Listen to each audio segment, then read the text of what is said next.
Alright guys, so I'm going to jump in and tell you guys what I think how strong all the characters are in the game right now. I'm going to talk about this from a perspective of just pretty standard ranked games. And I'll mention some things about higher tier play and all that because the game still does mimic it sometimes. And it's important to understand. So, starting off, we're going to jump right in with Brall. Brall is a very, very, very powerful character in terms of raw output, right? SUPERVIVE does have this kind of effect where a lot of characters are very stat checky, essentially. Certain characters like Brall and, spoilers, Felix, kind of, though that got changed.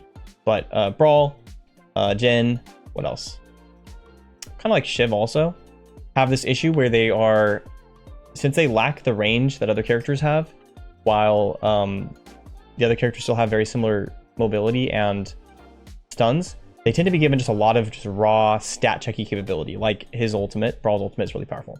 Having said that, in terms of ranked, right, in climbing in ranked, there is a lot of value to get from Brall. Brall has insane mobility. He has insane self-sustain. He has insane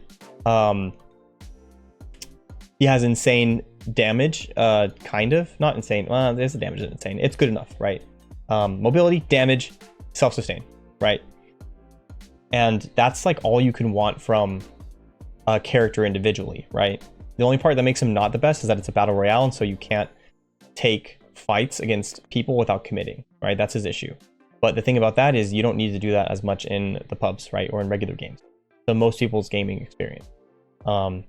In a high tier gameplay, you'll have like these end circles where like, it's like boom, boom, boom. These are the teams and they're like shooting at each other, and none of them can commit on each other. You're not really going to get that. Even if you do get a really in-game sweaty game, people aren't going to be like playing these min-maxy characters. So it's okay to have a character like Brall. So because of that, in terms of like raw power, I think Brall is pretty like S tier. I'm going to put him in A tier though, because I think that he's pretty skill dependent. If you are able to use, like, he has a high skill floor, you get a lot of value, but you can make him into an S tier, or you can drop him down to like a B or a C tier if you play him in properly. Probably like a B tier if you play him properly. So we're gonna put him in A. All right, next, Bishop. Bishop, I think, also is a very powerful character. She used to have a lot of, she used to lack in a lot of aspects where she was having issues with her mobility and being kind of like a generalistic characters when other characters had very powerful strengths, while also having that generalism. But they buffed her and they gave her giga movement. They gave her insane, really the movement is her biggest deal, right? And so with the movement on top of her punch being so powerful, you get this character that is no longer generalistic, but is instead just like really strong. And so that in combination with her ultimate doing a bunch of damage, you having a pretty reliable stun combos into walls and burns, Bishop has a lot of power as a character. And so, on top of that, she also has the ability to range poke people. Not the best, but she still does have it, right? Throw on some combinations with something like the ability to go and res really easily with her mobility. And so Bishop is an S tier character, and she's not that hard to play, I don't think. Just punch people in the wall. Just learn how to dash and punch people into walls, and you will get a lot of value on her.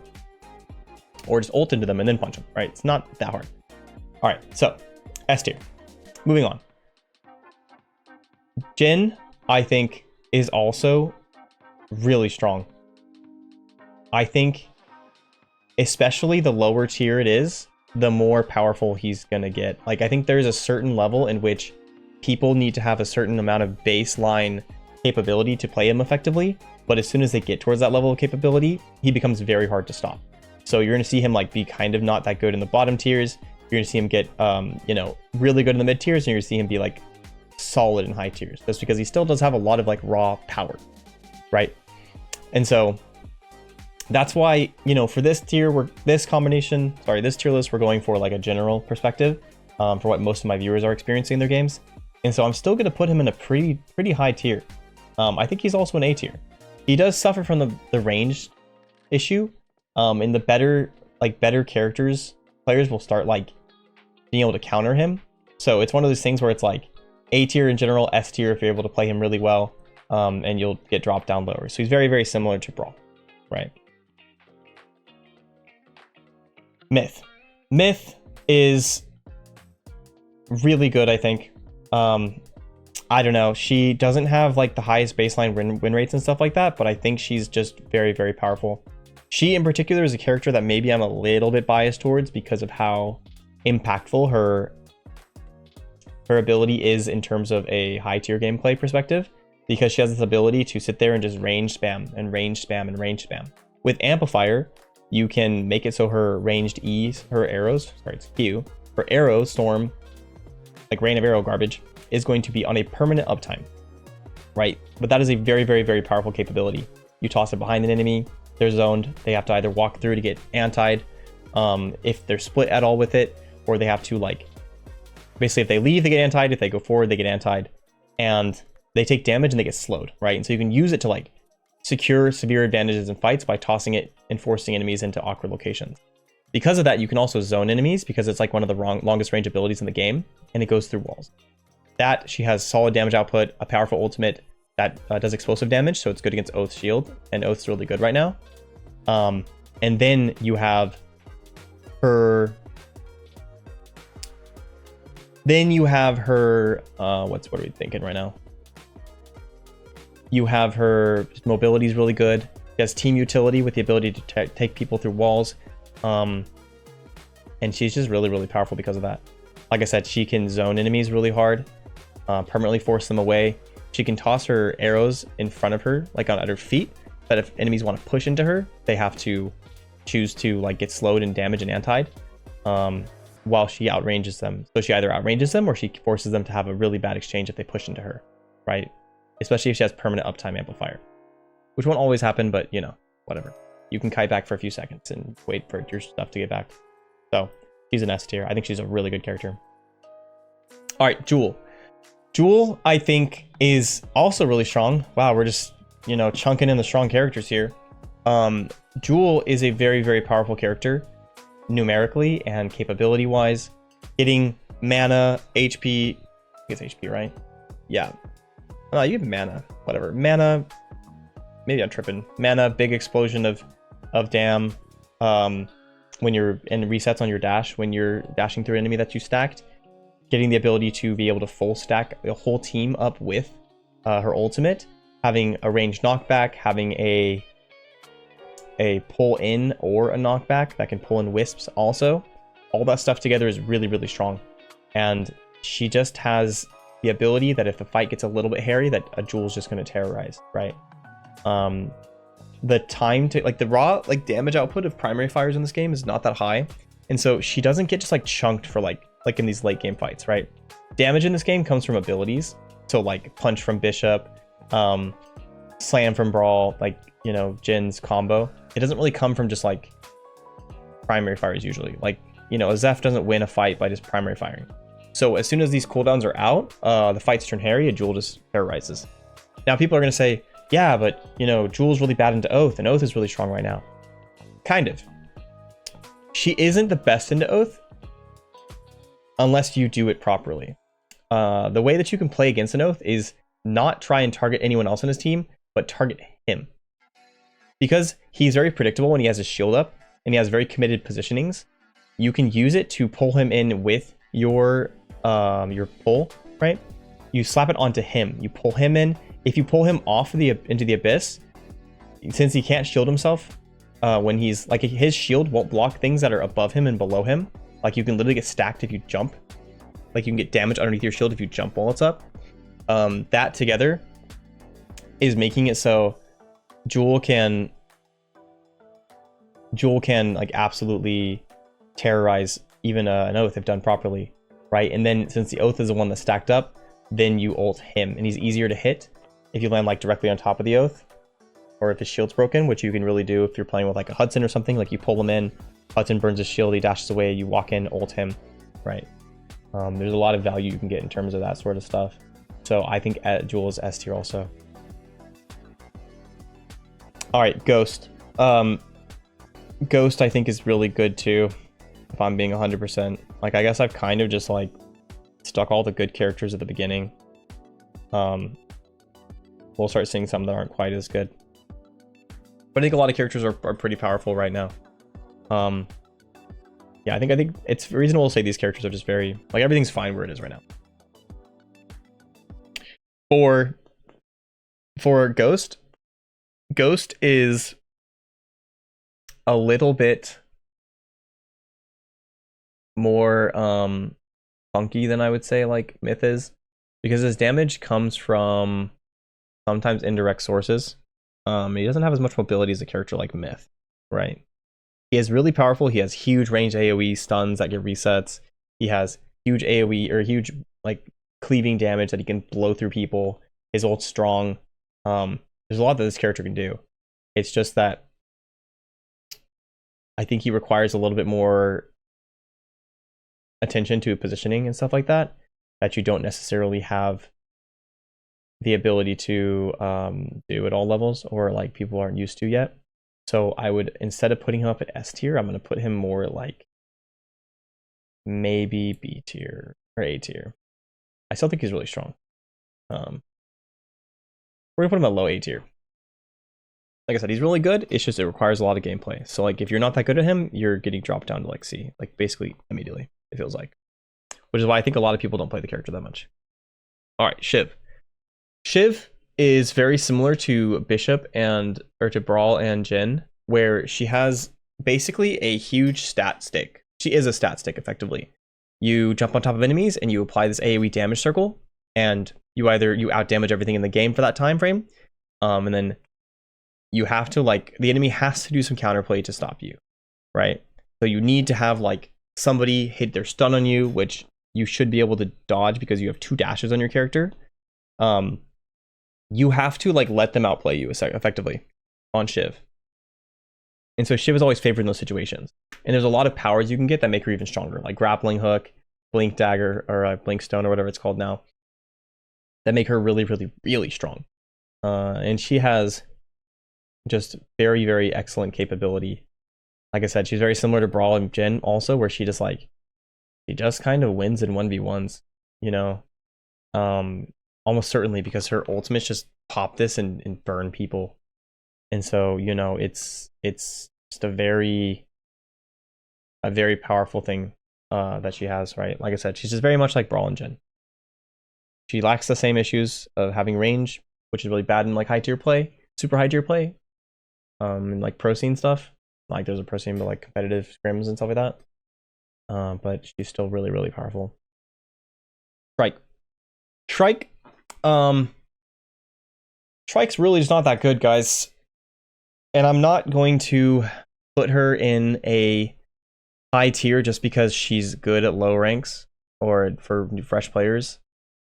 She just lacks, like, the game used to be designed around her, and then since she's basically been in the same state that she's in right now, Myth was made that made her way better. Bishop was buffed, Joule was buffed, Shiv has been buffed a bunch, Brawl's been buffed a bunch, Jhin was created, Ghost has been buffed like 5 times. Celeste has been kept. Actually, Celeste has been given like a spot dodge on her dash, like her dash resets half of it when you cut it or whatever. Hudson's been buffed a bunch. Bishop Boyd's been buffed like multiple times. Felix has been buffed multiple times. Kingpin has been actually nerfed a little bit. Well, Oathbreaker's been buffed a bunch.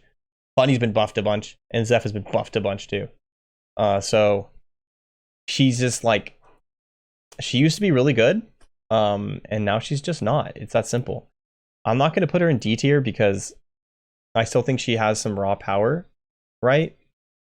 In terms of like this conversation of the average player kind of like, you know, how to like climbing ranked characters / just power of characters in general.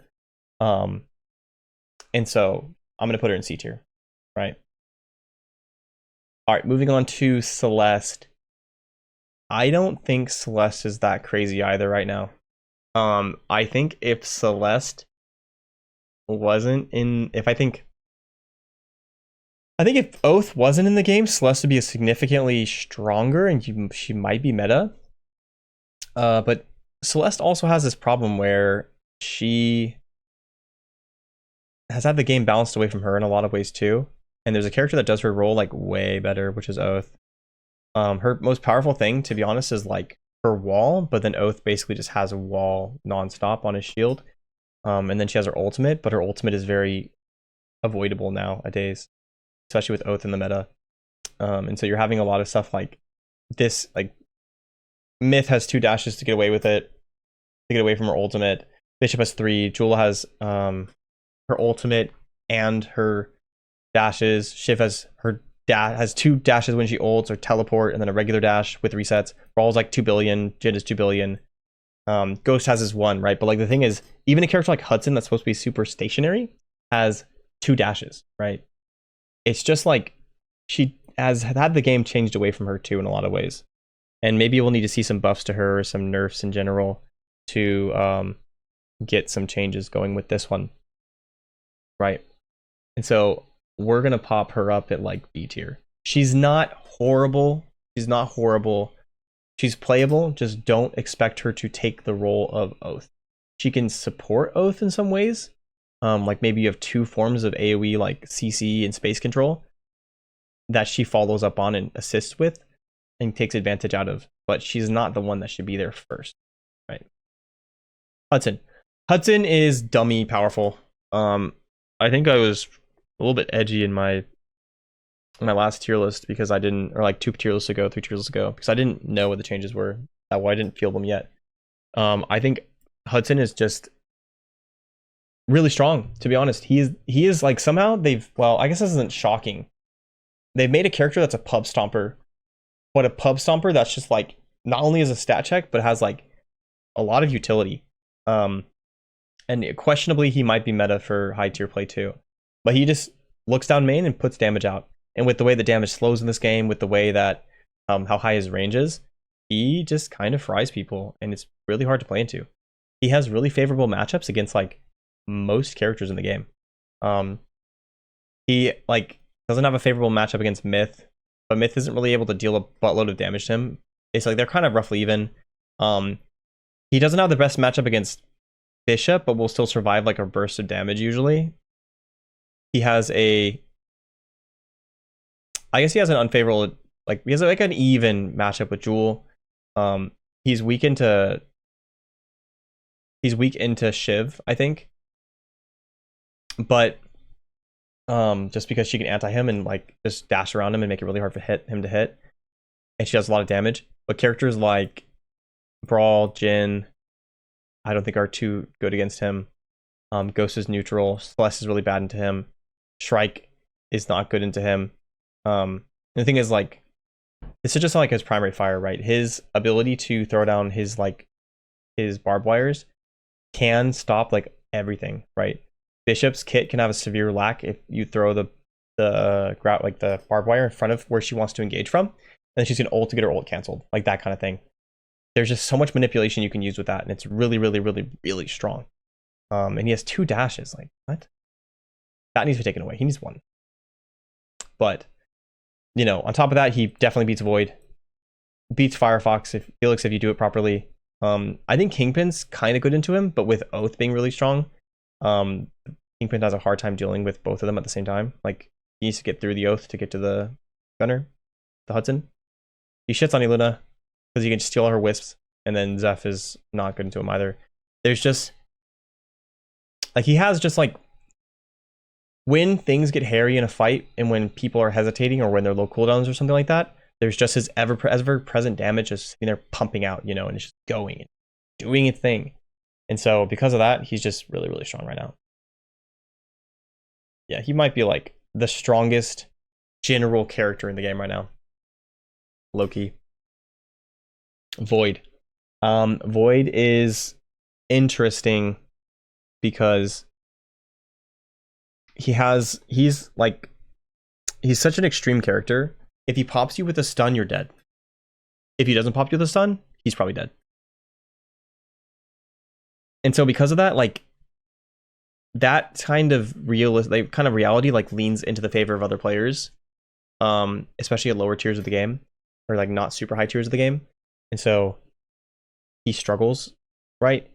He has a lack of flexibility in the game that you need in a battle royale. And so unless you play like really slowly around him and properly, he doesn't have a lot of fun of just being like pulled up and third partied. So the skill sets you need to use him of like having like a lot of information around you, having a team to support you, being very smart with your positioning. It's really hard to do.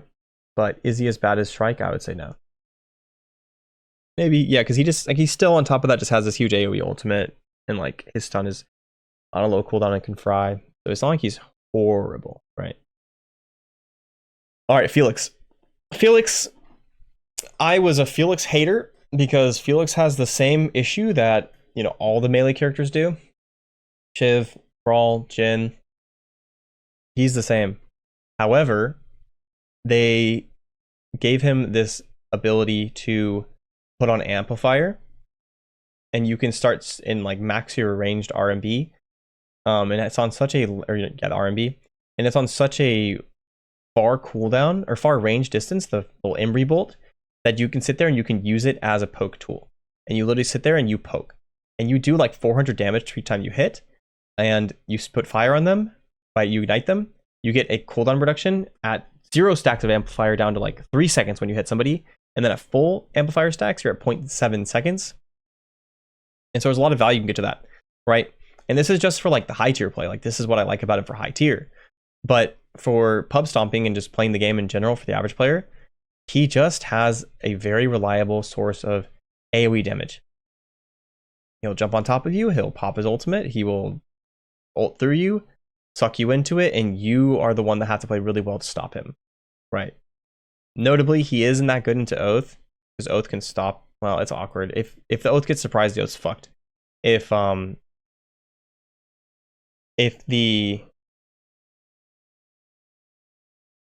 Felix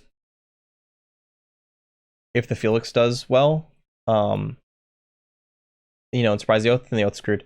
If the Oath is like really on top of things, then you can stop the Felix. But anyway, Felix I think also is S tier. I think he's just broken.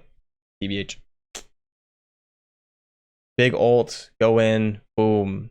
Very little commitment required. They're all dead. You have 2 dashes to get out with. All right, moving on. Kingpin. Kingpin is a character that heavily scales with skill. The better you are at Kingpin, the better he is by a lot. And what you'll find happening is you don't have these like huge AoE capabilities to just apply either huge value to your team in terms of shielding or healing or AoE damage / stuns that other characters do. And so you have to make sure you're hitting your slams, you're hitting your hooks, right? And those are skill required. Particularly with the slams, you have to commit your dash in doing it, right?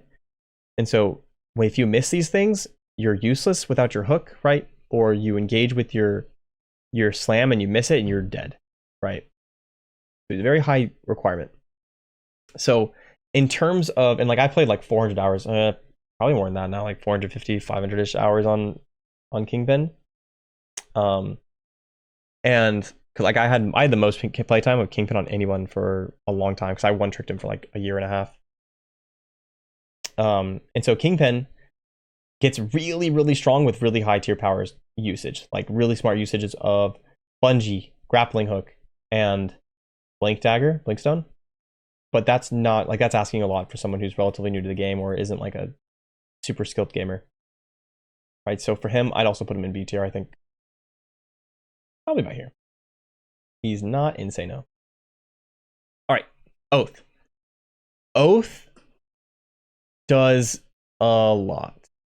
Not only does he have a high powerful shield that just blocks a bunch of dam, like Oath is the most overkitted character in the game for sure, and that's saying a lot because a character like Brall exists, which can do literally everything except for like a lot of range damage. Oath has the ability to range poke at people for pretty decent amounts of damage. He has the ability to stun in 1 to 3 different ways. He has slows built into his kit with his ultimate. He has huge AoE damage, multiple forms of AoE damage. He has knockback. He has solid mobility. He has the ability to heal allies. He's the best healer in the game, which is ironic. He has the ability to apply Guardian Angel with his res. So, you know, the passive resing. And he can also dunk people too, straight slam them into the abyss. So he's really powerful. He is the most mechanically requiring character in the game, though. I will say that. He is. It sounds weird, but Oath requires the most mechanical skill of any character. Like 1 billion times more than Joule and Shiv. Sorry, I'm just saying it. You have to be thinking about when you engage, you have to be thinking about doing your dash. You need to be thinking about doing B hops to get where you need to be to hit your melees. You need to be thinking about charging up your swing as you're engaging. You need to be thinking about what kind of dash you're going to use to get in towards enemies. You need to think about putting out, like, charging up your swing, putting up your shield at the same time, releasing the swing, deciding whether you're going to, like, angling the swing to try and hit someone on stun, angling the shield to try and stun someone into a wall. You have to think about whether you're going to be using your primary short, like, range version or the swing. You have to think about maintaining your shield health during that, because it takes a certain amount, like, more damage from certain abilities. You have to not let it break. You have to think about using your heal all during this. You have to, you know, how you have your ultimate on top of that. You have, like, your knockback and your damage block in your empowered shield bash, and you have to be thinking about all this stuff at the time, constantly making decisions, and, you know, using like 3 or 4 abilities at like the same exact time. Having said that, he's still just really strong at lower tiers. Not insane, not insane. He's not as simple as like Reinhardt where you put up your shield, but he still will get a pretty solid amount of value. So the character is like Giga super duper S tier, but because of that, I'm going to drop him down into A tier. I think you put a little bit of time into this character and you'll be very happy, and your ranked climbs will be a lot easier than you would want to be. The game is just not the same game when it's just literally not the same game when you have an Oath on your team. And I play Oath most of the time, and when I'm not playing Oath, I'm just like, wow, this is a completely different thing. So, yep. All right, Bunny. I think Bunny's not horrible. I don't think she's amazing, though.